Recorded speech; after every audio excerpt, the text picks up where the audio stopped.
When the House of Representatives suspended Congressman Kiko Barzaga, there were 5 lawmakers who voted to disagree with the recommendation of the Committee on Ethics and Privileges.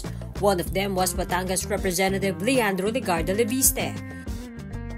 Ang boto ko ay no, hindi dahil perpekto si Congressman Barzaga, pero dahil questionable para sa akin na minadali natin itong desisyon dahil ngayong hapon lang natin nakuha ang committee report na ito at si Congressman Barzaga lang ang sinampahan ng kaso ng Committee on Ethics.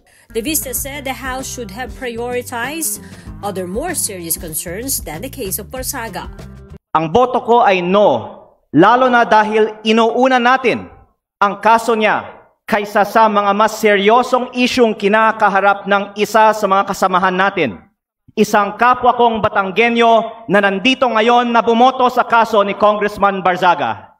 While Leviste did not name who he was referring to, it was obvious that it was CWS Party List Representative Edwin Garjola, whom he earlier accused of pre-ordering infrastructure projects from the Department of Public Works and Highways.